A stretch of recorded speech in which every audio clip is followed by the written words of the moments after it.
Hello, yes people. And believe it or not, it's almost goodbye, yes people. At least until next season. Yeah. This is the last episode in season 3. But fear not, we still have a whole episode to go in which I'm Claire. And I'm Akumu. And together we are the Yes Girls. Not perfect, but we'll go with it. Okay, so these weirdos are 2 Nairobi-based wanderlusters who are making it our mission to sing badly and say yes to doing, being, and learning something different every 2 weeks and documenting our journeys. So this podcast is a strange and very interesting result of us saying yes to sometimes challenging, sometimes fun, sometimes entertaining, and sometimes downright outrageous experiences. Make some noise for the Yes Girls! Woohoo!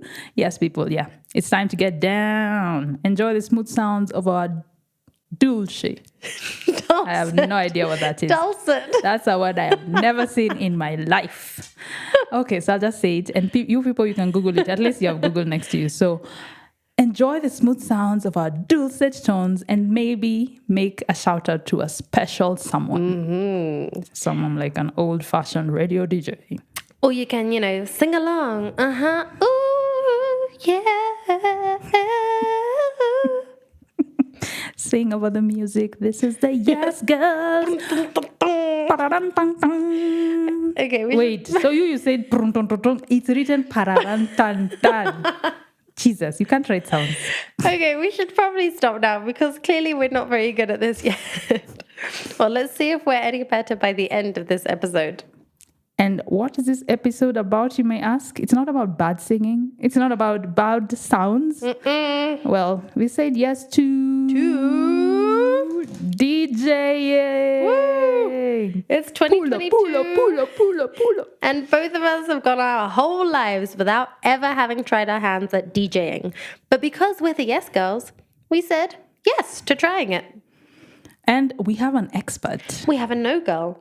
And we have a lot to get through. So let's get cracking. Pull up. So for this episode, none of us is an expert, as you can see. So we are back to both saying yes to the same doing, being, or learning challenge. And most excitingly, we will have a guest expert to guide us. But remember, we not only have a guest expert for each episode to keep us on track with our doing, being, or learning, but we also have the no girl, our voice of reason, on hand to bring us back down to earth with a bang, or rather, with a voice message or two each episode.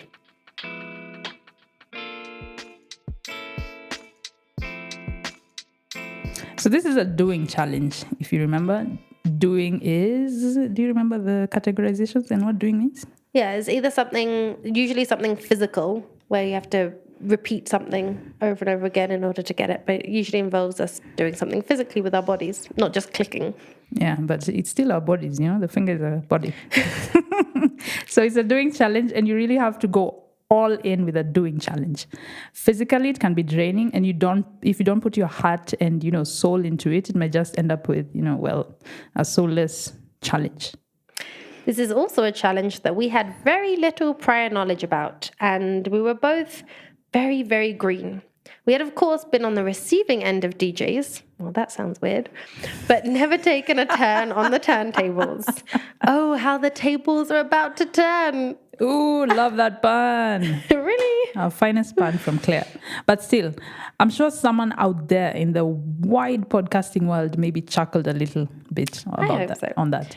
One person who probably isn't laughing is our no girl. I'm sure she has some message of foreboding to share with us. Now, I know a couple of DJs, so I hope they'll never listen to this. But in all honesty, I don't really get DJs.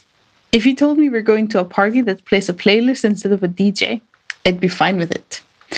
So in this episode, I guess I hope to learn what's the big deal about DJs. So I think the no girl and us might have been coming from a very similar place for this one. Mm-hmm. And she's not actually as far from being a yes girl as us. Maybe we defaulted a little too close to no for this one. Maybe. Our expert in this DJing episode is none other than a DJ himself, of course, Andy Young, aka Candy Andy. You may know him from Homeboyz Radio, where he's a regular. Did you say why candy? We should ask him. I'm very curious to know. Yeah, well, any theories, please drop them in our inbox. Why do you think it's Candy Andy? And it's not PG-13, so go as hard as you can. That's what you always say. You may know him from Homeboyz Radio, where he's a regular, or you may have partied to his DJ skills at an event or party, or even heard him on his own podcasts with a suite of other well-known names in radio. Check out The Mics Are Open if you haven't yet, or his other podcast, The Chop Shop, if you want another podcast recommendation for your ears. So we had a pre-challenge briefing with him, where we admitted some embarrassing truths, and he told us we should basically start small and just have fun with it. And we also admitted some of our own insecurities, which will come into play later, maybe. But we mostly wanted to know how Andy got into DJing.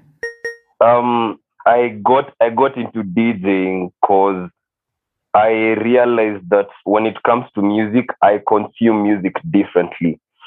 My parents sing. My family is musical.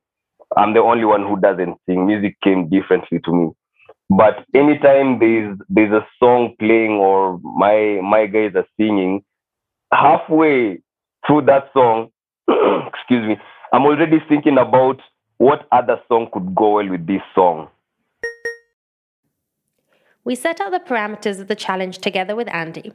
We would take 1 week to play around with Virtual DJ, which is a free software anyone can download and use, and what he first learned on. And then we would have a final challenge with him to spin on the virtual decks to test out our newly acquired skills. The challenge is on. I don't know why you sound so excited.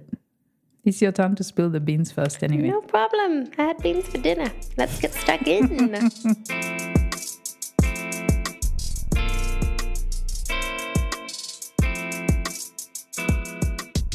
I'm the first person to criticize a DJ. In fact, I'm very good at finding fault in others and generally thinking I can do better. This was what led me to start pole dancing. As a renowned pole dancer? I became a renowned pole dancer, yes. Check out season 2 if you want to know why we keep saying that. It even is what drove me to start this podcast. I probably shouldn't have admitted that. No? Probably shouldn't have. But We'll it's probably true. cut this out. So this seemed like a good enough reason to try my hand at DJing. My pet peeves in DJing, which I absolutely set out to avoid in this challenge, are, number 1, playing only 30 seconds of a song's chorus before changing songs. Oh God, I hate that. Shouting or singing along with the music. If I wanted to hear you, I would listen to you, but I want to listen to the song. Mean. And then number 3 is repeating the same opening drop or beat of a song over and over to hype the crowd, but never actually playing the song. It's like... No, like if if the opening of a song is doom, doom, doom, doom, then you just keep playing that over and over again, and then you never reach the next bar. Yeah. So anyway, maybe I'm just now so old that those things really irk me, but whatever the reason is, they do. So I soon learned from Andy that these are actually pretty standard practices in the industry. They're kind of hard to avoid. But the whole point here was to have fun and enjoy it. So I decided I would avoid falling into those traps because I wouldn't enjoy it and start with what I know and like. In my case, that was classic 1960s and 70s songs and old school hip hop. So I downloaded Virtual DJ, and after about 3 hours of just being stuck, I figured out how to access 30-second extracts of songs. So this was the first problem. Mm-hmm. Even if I desperately wanted to avoid my number 1 pet peeve, I couldn't. Yeah. Because, see, I stopped downloading music when the internet became virtually free and streaming was, what everyone did. Mm-hmm. So I don't have music on my laptop to play with. So it'd have to work with what Virtual DJ offered me. And that was 30-second extracts. At least I could find the songs I wanted. So to start with, I mixed some Dusty Springfield with some Buffalo Springfield. Who? Oh, yes. Who? Soulful and literary wordplay. Mm-hmm. Who are Dream come those? true. Check them out. Dusty Springfield was the one who sang Son of a Preacher, and Buffalo Springfield. Doesn't ring any bell. Classics. Anyway, so I mixed some Snoop Dogg with some Aloe Black. Nice. Things were going well, except I wasn't really mixing anything. I was just playing one song after another. Just a playlist. Yeah. No mixing. I mean, to me, that was mixing. That was like step 1. And then if they didn't, make my ears bleed, then it wasn't too bad.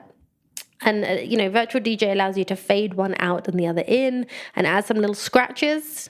And some flares like wow, wow, wow, which made me feel like a schoolgirl playing on a keyboard. In music class, you have those keyboards that go DJ, DJ. Yeah, you were in music class studying what? Music. Which exact? Oh, music. When I was 11. Clarinet or what? No, it's just music class that everyone had to take. So Did you I didn't say really learn clarinet anything. or claret? What is it? I played the clarinet. Oh, it's a clarinet. Oh, I Yes. thought I said it wrong. I don't even know how it looks like. So anyway, I decided to get some songs that really gelled well beyond my initial choices because basically I was out of ideas. So I turned to Google and I found some lists of songs that Google said would combine well. And then I tried the songs, the ones that I had heard of, and it was like musical magic, right? Like their rhythms and their melodies melded when you mix them, when you faded one out and the other in, or just played them on top of each other. So there I felt like a pro, except, again, I wasn't really doing anything. So after a few minutes of this, I think I sort of gave up on achieving much myself. But I also just reached a conclusion that the reason I wasn't excelling at this was because it is a real skill. Yep. You can't fake it. You can't fake it after a few hours or days. So, sure, if I studied hard and really spent hours on this every day, I might get somewhere. But you need to be constantly scrubbing up on new music, learning new tricks, being on top of things, and you have to love it. And I don't think I loved doing it. I love... What aspect didn't you like? It's one of those things like you love hearing it done well, and you easily criticize someone who's not doing it well, so you think it must be easy to do. But my goodness, it is not. It's not at all. And I did want to love it, but I think I just couldn't because I was trying to dumb down something that you just can't dumb down, right? So Andy and all the other DJs out there that I've ever criticized, I salute you. Okay, I think the reason I didn't love it was because I expected it to be easier, and then I was annoyed at myself for having been so critical of an art form. Then you're trying again to see if you can do it better. Yeah, and really just, playing on virtual DJ wasn't going to get me very far. And I think one thing I also did was I kind of skipped the tutorial phase. I wanted to shortcut and just go and find music, mix it, bang. Are you from Gen Z? No shortcuts, people. No shortcuts. At this time, I was a Gen Z. I wasn't the millennial that I am. Shots fired. So Sorry, Gen Z, if you're listening to this. Here is a clip of me reaching that turning point. I've been to listen to a DJ set. I downloaded the DJing software and spent a few minutes on it and then thought, well, this is too hard. So I now have a newfound respect for DJs, even just the ones who play track after track, because just the pressure of picking the right music, it's just making me reminisce and not fondly about school days when we'd be judged for the music we liked or didn't like, and it's just making me anxious. Also, there's no way I'm doing that whole, yeah, who's in the house? Yeah, make some noise. I'm not doing it. No, sorry. Fast forward to the final challenge, and within about 1 hour with Andy, or Candy Andy, he managed to teach me some of the basic principles that had completely passed me by when I tried to do this on my own. Mm-hmm. So did you know that it's not just the melody or the vibe you're looking to match, it's the BPM. Yep. What's BPM? Yeah, check me out with my acronyms. Beats per minute. Yes. That's even more important than matching a hip-hop song with another hip-hop song, or a party anthem with an even bigger party anthem. Mm-hmm. The frequency of the beats is where it's at. And you can even, on Virtual DJ, slow down or speed up a song to match the next one if there's even a small mismatch between the two. Yeah. And it's not how fast a song sounds.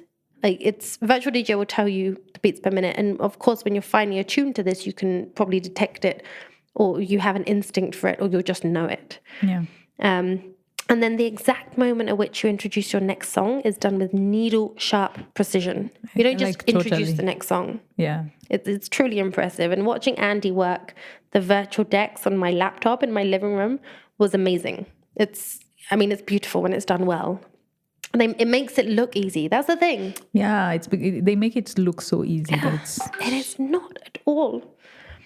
So whenever I get the chance to go and see a DJ next perform live, I will look more closely at what they're doing and see just how much concentration and skill it takes to make people dance and enjoy themselves, while also and almost more importantly, I think, enjoying yourself. Yeah.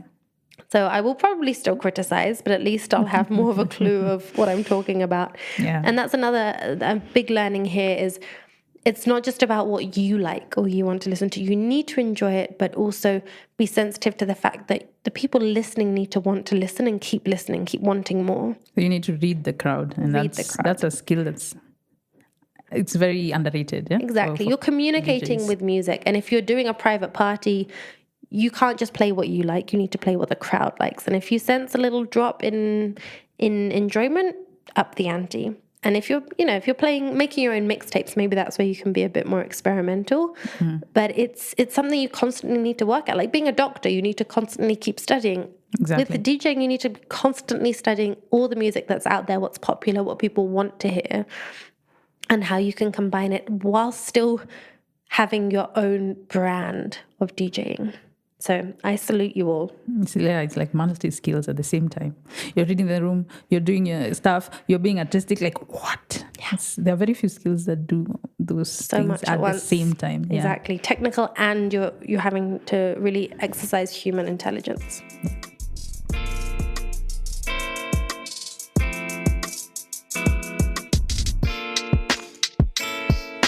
Over to you. Wow. Yeah, I have nothing else to add. We can move along. Come on, spill your beans now. Okay. So I started, with this DJing challenge, I think if you've had the sound production, you'll realize that I have a Chromebook. And if you know that I have a Chromebook, you'll know that most softwares don't have an app for the Chrome OS, right? And funny enough, so Virtual DJ also doesn't have an app for Linux, which would have worked on my laptop. Ooh. If I opened, because I have the Linux side of my laptop. Anyway, so starting with this challenge, started with that challenge. Nice. A challenge within a challenge. So exactly. So this challenge was done by, borrowing people's laptops and things like that. I think there's a Mac app, is there? Yes. Not iPhone? No. No, I don't. So they know don't about have that. like Definitely phone Mac. apps, and that's also another problem. So I couldn't get an Android and stuff. So I just had to, borrow whatever Windows laptop I had around me or Mac laptop if it was around me. So with that being so, sporadic, because I live alone. Is that an invitation? Yes, that's an invitation. I'm single, people. So I started with theory because I couldn't, start with, practice. So it was a weird start, mostly because the theory that I studied was a bit too high level. So I remember studying about, the Camelot System. So that is for anyone who's not Googling or lazy to Google. It's a tool that helps DJs mix tracks in the same key. How do you explain key? I guess people know. It's a key is just, a way to... A key. The where the sounds are. Like a categorization of even songs and stuff. So this Camelot System is like a color wheel that tells you, this color goes with this color goes with this. So it kind of tells you which keys go with which keys. So already from the beginning, I was thinking, oh my God, all DJs have this in their head. That's pretty technical. That's so technical. And funny enough, DJs don't even have to have this wheel in our head. Because you remember in art, you were told, you understood, so this color and this, you had to cram that thing. Yeah. DJs don't have to cram this thing, but that's how I started, because there was also a tutorial I read and he was talking about the Camelot System, and I went and Googled it and searched it. So I was thinking, yes, I've nailed the theory. You've nailed DJing. Nothing, because Virtual DJ, as I learned later on, has all this stuff. Virtual DJ gives you the keys in, A, B, whatever, 9A. 9B, and it gives you also the beats per minute, which Claire said. So you can either choose to match the music that are going well together. You can cue them together if they're beats per minute close enough, or they're in the same key. I think I was told if it's 9A, then match it with maybe a 10A. If it's B's, match them with B's. And virtual DJ has color codes. So things that go well together have the same color. Like purple 9A would have, the same color as, another A, I think. Yeah, as far as I remember, yes. So the color codes actually help you. So you don't need all this theory that I was very busy learning about. So, since I didn't have, a laptop in hand, that's where another DJ came in. So we didn't just have Candy Andy. We had DJ Cray, who I also worked with to help me now do the actual, practical stuff since I didn't have my own laptop. So what I did is I met him and, he has a Windows laptop, thank God. So he was teaching me the ropes of, the virtual DJ. Hi, my name is DJ Cray Intronics. I'm the lead manager at Intronics Media Limited. I'm a video content creator, but I started off as a DJ. But I've been DJing now. It's been 7 years professionally. I started DJing when I was hanging out with DJ K McD. That was back then. But through that, I did radio, did events, did clubs, and DJing has been a thing for me. So ever since that, I even opened my own DJ academy. I manage DJs, artists, let's say creatives in general. What's the name of your school? Intronics DJ Academy. Okay. But currently we closed because we are focusing on the media side of the company. So as you said, I came in with the experience of being pissed off with DJs who don't get, the syncing of songs right. They sync 2 songs that just don't go. Even me, who doesn't know beats per minute, knows those 2 songs do not match. So I think that was the biggest thing for me. I wanted to not do that in this challenge. So I came with all that hope, that it would be easy, if I can, notice what DJs do wrong, please, this is easy. Just like you said. Yeah, but with that afternoon, those hours we spent with, DJ Cray, that idea of just learning, the beats per minute, virtual DJ gives you the numbers. And as you said, if you have a 95 beats per minute song with a 97 beats per minute song, you can lower the 97 to go to 95. And you sync them and they sound the same. But the way you're saying now, the part of mixing, the magic is knowing how the second song is going to come in at the right spot, those cues and all those things. That was really hard. And I think even with with DJ Cray's laptop, I was trying to do it with the mouse pad and there was a lag. So I think I've hit the right place where the beat matches with the song that's entering and it missed it by like a millisecond. And a millisecond makes It's all the ridiculous. difference. Yeah. So when I used the mouse, that's when it worked. And I got it and I finally figured out, oh my God, DJing is difficult. Because I think for DJ Cray, the way he was telling me, he was just, counting the beats. I remember even Andy was doing that. He's just counting the beats like ding, ding, ding. And then he tells me, ding. Like he has just an knows ear. instinctively. Yeah, he has an ear for that deeper beat that comes where you can add something else. And that's a skill that is not natural for everyone. I remember DJ Cray was saying he had a school, DJing school, and he was saying, I think the beat part, the BPM lesson takes like a week. And for some people, they take longer than a week to figure it out. Yeah, because if you don't have a good understanding of music theory at all, you already need to be able to identify the beat, not just what the BPM is, but actually being able to say doom, doom, doom, doom. That's where you put it. And then the one where you want to put it, exactly. And then the different bars, how many bars there are, because you want to loop it in the background. And I think the hardest part of even the virtual DJ interface, because it looks like entering a freaking plane and you see a million buttons and you're anxious already. So I think the fact that you try it and you figure out it's just the simplicity of knowing that pitch and when to put it together. All these other things don't have to phase you. I think DJ Cray was saying, if you look at those graphs, those little graphs at the top, and you're trying to see when the red and the blue are going together, as in that interface has so many things. I think the biggest learning for me was just figuring out that simple thing, because I think that's the crux of all DJ. It's knowing when that next song can come in.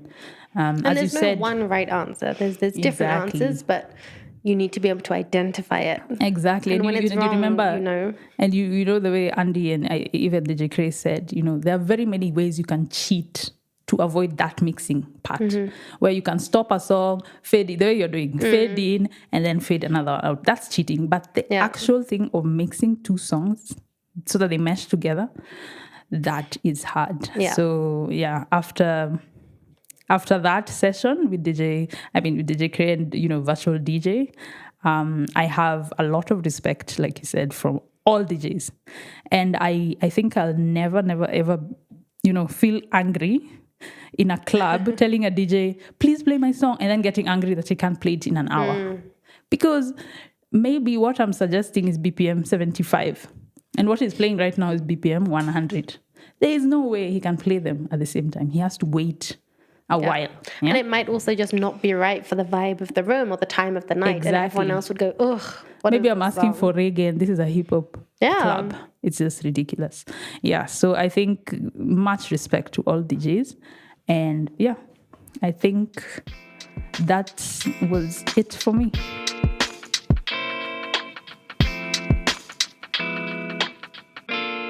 Well, I think we've had varying degrees of success with actually doing DJing. But I think the real success here was shining a light on the profession that many, including us, have undervalued for too long and continue to undervalue. Even when you're just going to tell that DJ, please play my song, that's undervaluing what he's doing, because there's a plan he has on that turntable. So let him be. Or be fine with, 2 hours waiting of your song. Speaking of which, we should see what Andy had to say about how we did, or how I did specifically. Hey, what's up?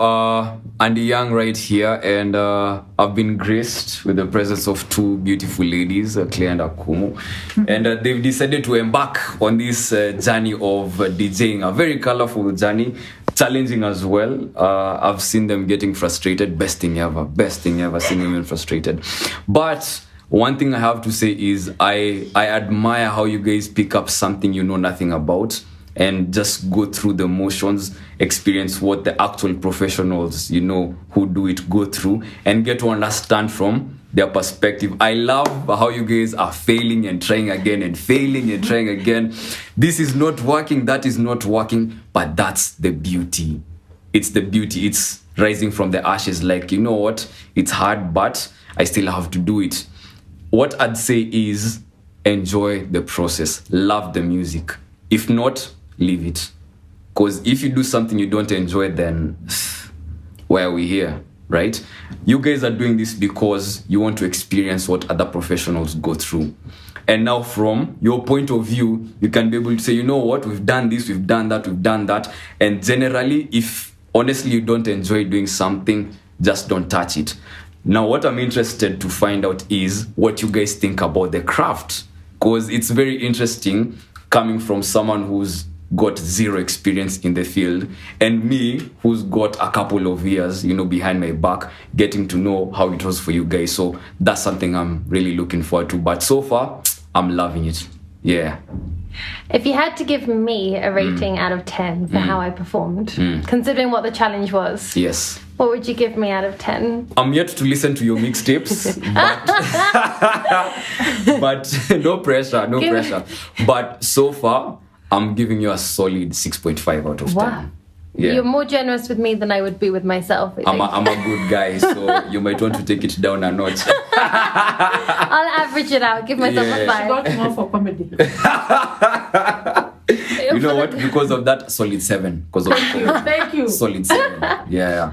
That's what I'd give you. Thank you. But I did enjoy. Yeah. I enjoyed, and you know what? I respect the craft so much more. What's So been much the more. hardest bit for you, Claire? The hardest bit was, I think, when you start peeling off the layers, like you think it's just about matching the genres. Oh no, there's the beats, there's the pitch, and then pitch means something else to what pitch is in when I learned music, and keys, and then and just the intricacies. Like you can DJ badly easily. Very to easy. DJ well is a whole science. It's an art form and a science all Yes, in it one. is. Like Yes, it's it very technical, and that surprised me. But it means I have so much more respect for what you do. I mean, I already respected what you do, but too many bad DJs out there, I think, like bring down the quality quality of what's of it, out there, yes. right? So when you find a good one, you're like, that's a keeper. So That's awesome. That's awesome. Much respect. Sikia unaitwa Akumudenza. Yeah. Any. Okay. What do you feel about the whole process with, the match that you've done? So for me, I think, like Claire said, it's a lot more technical than it seems. Like I said, I studied music, but I didn't think it had all the intricacies of music as well. Yes. I like that the software is helping to match music that would go well together. But like you said, it takes experience to know how to cue things in, how to put them together, how to make them sound good. Yes. And of course, as Claire said, there's so many people who don't do that well, but they seem to just please the audience, and that kind of fakingly makes them amazing. Bare minimum. Yeah, so I respect the craft and the people who actually follow the craft as it is, and they're not out there only to please the audience. Yeah. Like you said, so now I think you said now you're more into doing your craft rather than trying to please the crowd. So that's what I respect as an artist. So Yeah, and just much something, respect. because I'm glad you brought artistry up. You're an artist, right? If I see your works, I'll know it's your works. Yeah. Same thing with DJing. It's good to emulate, it's good to look up to other people, but it's also good to be unique. Like, I want you to hear my mixtapes without my drops and go like, that's Andy Young playing. The same way you can't mistake 50 Cent on a record, same way you can't mistake Jay-Z on a record or Drake on a record. Jason Derulo. Wow, are we still... Who listens? Okay, never mind. I still. I thought my man just moved to TikTok. Anyway. But you should also, the more you enjoy the craft, the more you discover your part in it and your uniqueness. Like it's like your unique stroking of the brush or the texture of whatever you're painting. It's supposed to be an expression of who you are, not a replica of someone else who's doing themselves 100 times better than anyone else. So that's something else I'd add to it. So don't try be like so and so. That's why it's very important to start from like zero, explore, discover. It's like as an author, you might not want to read another author's books because it might influence how you look at life, how you look at things. You want your own ideas to be original without question. Then you can go and read other people's stuff and go, we had the same ideas, but I'm glad I was able to perceive mine like this. That's the difference. So don't be afraid to be unique. Yeah, make the mistakes you're gonna make, learn from them. The beauty comes from there. Can we also pose a little crush moment for that DJ voice? I think that's why it's called DJ Candy Andy. It's a sweet voice. I think that's the heart of my problem. I have the opposite of a DJ voice. Whereas you, Akumu, would make a great double act with Andy. You have, the two of you have that chocolatey. Is it a velvety- DJ or a radio voice? This is my radio voice. I guess the same thing. It's like the deep velvety. So if voice. ours is chocolatey, what is yours? Mine is like a bag of Skittles. What is... Okay, I hear Like Skittles a lot in all movies, over and I the have place, no idea what different they are. colours, a bit too sweet and Oh, the sickly little sweet. colored stuff. Yeah. Okay. Well, now you know where you can find Andy. Find him at Homeboyz Radio or the two podcasts that he is part of. That's the mics are open and The Chop Shop. exactly. And you can find them wherever you listen to podcasts, including this one. Yes. And let's hear a little about what DJ Cray, who I did a practical session with, had to say about how I did. Okay. So I'm here with DJ Cray Yes. after our sessions. So what do you think? How do you think I've done? The session was dope. It was good. At least you're a first learner. That's the beauty of everything. So Thank you. it wasn't hard for you getting to understand the ins and outs. At least you go to grab a few stuff like queuing, matching the BPM. Those are the fundamental basics anyone needs to know when you're DJing, and most people take time. To get to that. Yeah. to just understand, like, you need to do this so that this can happen. So how would you rate me from 1 to That was 10? amazing. Now I'd say from 1 to 10, I'd give you a 7 because The way. yeah, that would be a 7 because you understood them and you even started dropping the songs at the beat. Yeah, I did it once. That usually takes time. Hey. A week session. So People I did still it. can do it after a week. Yeah, Some of your actually, some students will even take 3 weeks just What? to understand how to press play perfectly on top of that beat because it's all about timing. Yeah, and the timing bit is a skill that not everyone has. Yeah, now that's the hard part usually.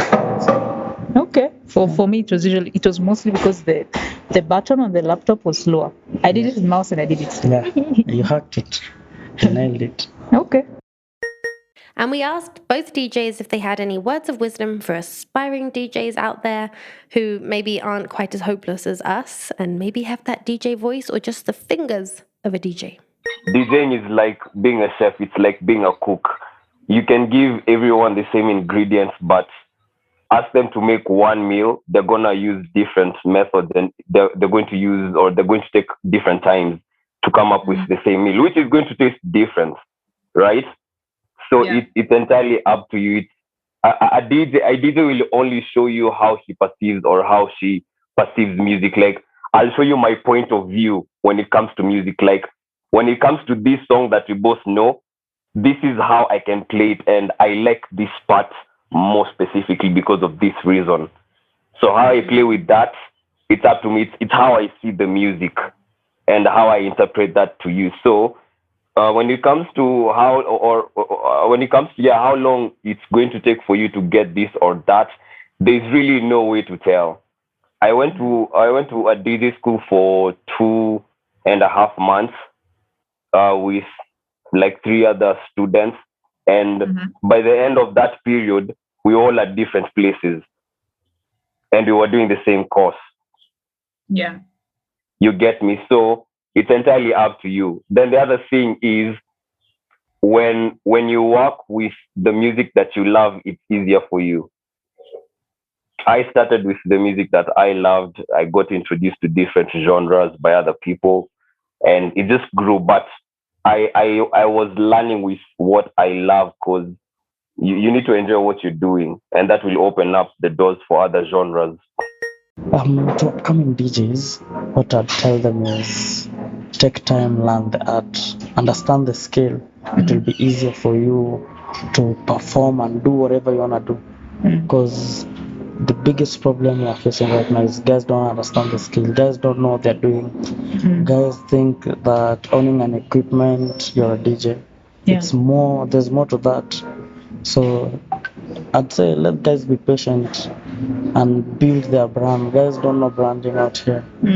Guys are always about, they think like maybe having dope t-shirts on their set, that's branding, but they forget their social media, your logo. Yeah. So skill is nothing without branding. Yeah, you need your EPK, because if you're going to corporate, you need to look corporate. Guys don't understand that. Yeah. And the other thing that makes lots of DJ fail, your character. I always tell people, you can find a pilot that's a drunkard, but it doesn't fly the plane while drunk. It's the same for DJs. Discipline, yeah. Discipline. You need to have a high sense of discipline, because our career is very delicate. It's so easy to misbehave if you want to. And you're in crazy environments, yeah. So discipline is key. Okay. Yeah. Thank you. Oh no, girl. Where are you? We're ready for you. So normally, the no girl is the couch potato that yells at the yes girl from the bench. But this time, I actually ended up taking on a DJ role at a work event a few days ago. It was random. I wanted to play a song, and once my phone was connected to the speaker, I had to line up more songs so they wouldn't just be silent. Being a DJ is really stressful. And it feels like such a big rejection when your next song comes on and you think it will be a big success, but everyone goes and sits down. Surely the number of people on the dance floor is the key performance indicator of DJs. My only 2 successes were Whitney Houston and Snoop Dogg with Pharrell, but I didn't have an expert or any practice like you guys did, so that's my excuse. and I definitely couldn't fake it. Having heard Andy's advice now of making the mistakes and learning from them, I did the opposite. I gave up and handed the DJ role over to someone else. So like Claire said, I have more respect for a craft now. I will leave the DJing to the DJs that have put their soul into it. On second thought, did your challenge have any people on your dance floor? Because if it didn't, I don't think it counts. You have to redo it. At least the no girl also realizes just how difficult this challenge is. That gives me an idea of for getting her more involved in actually trying her hand at these challenges instead of just criticizing us. Maybe season 5, 4, she can actually do the challenges with us. To be fair, maybe we should cut her some slack because we did ask her to do this, to actually critique us. So we have to take the good with the bad. No, there's no ugly, just good and the bad. There's no ugly with the yes girl. We love you, Freya. It's true. And if she's a no girl, what would she be doing with the challenge? Saying no? And what would no Saying mean? no.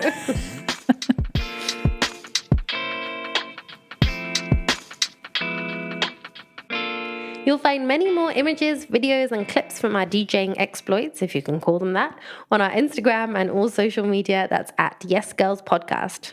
And if you want to suggest something that you think the Yes Girls should do, be, and learn, hopefully easier than a DJing, session or challenge for a future episode or season, please send us your ideas.